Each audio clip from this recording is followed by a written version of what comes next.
nationwide hands-off / Tesla protest. Was it something of the woke mind virus or just another one of those left-wing organized George Soros rallies to try to somehow deter President Trump and the MAGA movement?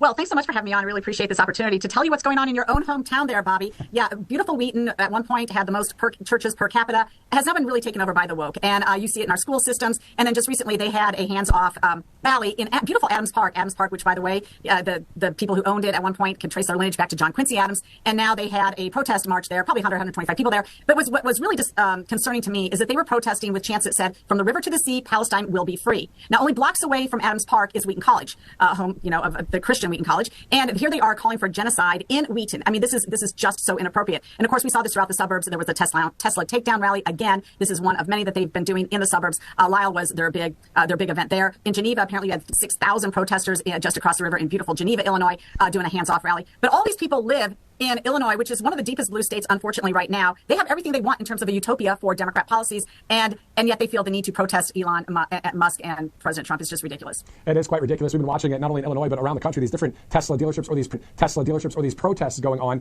and their talking points are so warped. You can just tell that they repeat a line, and then they hear something that sounds true, so they just call somebody a dictator. I mean, they don't have any real depth in their argument, do they? No, none whatsoever. Not to mention, a lot of the people that are there are, I would say that at Wheaton, the average age was 70. So gray-haired, older people, maybe they're reverting back to their hippie days. I don't get it. But yeah, their talking points are all just a bunch of chants. And in fact, at the Tesla takedown rally that I went to earlier, they have a chant sheet. It's the same one that you've seen on the national media stage. It's a chant sheet. They all follow the script. They are just followers. They're not independent thinkers in any way. Because if they were, then they would especially understand in the state of Illinois, which is all in for renewable energy, by the way, and wants to mandate that everybody has an electric vehicle.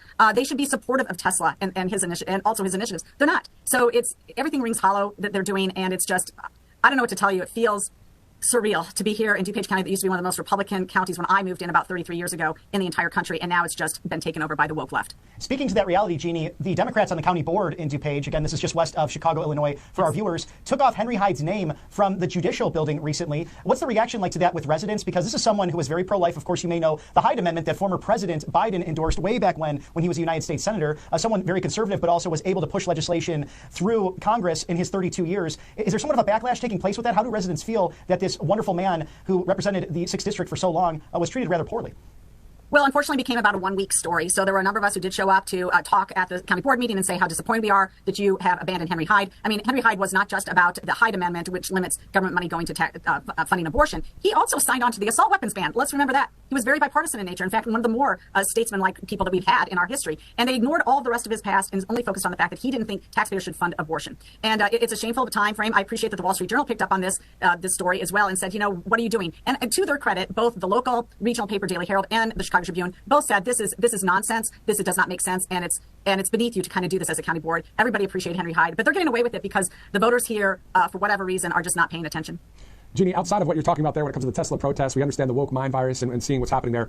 What is something that you would want to share with the nation right now when it comes to something you're passionate about for our country? What words of advice or encouragement? As we move forward, we have a winner in President Trump, but still staying vigilant is key, right?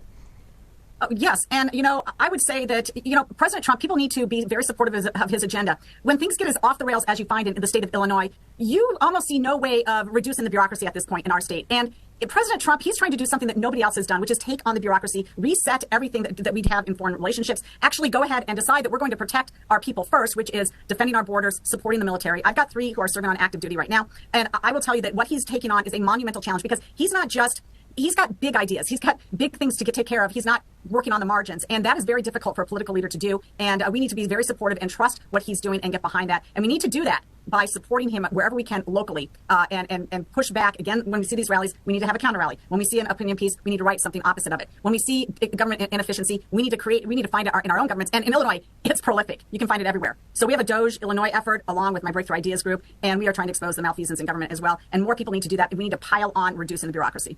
And a 2-part question for you, Jeannie. You're a West Point graduate, and your family with such esteemed military history, including now your children serving our great country. What do you think about the reforms that Secretary of State Pete Hegseth is putting forward thanks to the mandate that came with the Trump election back in November? And then also, in turn, how can Republicans, not only from this past Tuesday and off-year elections, but also going into the midterms, be successful without President Trump on the top of the ticket?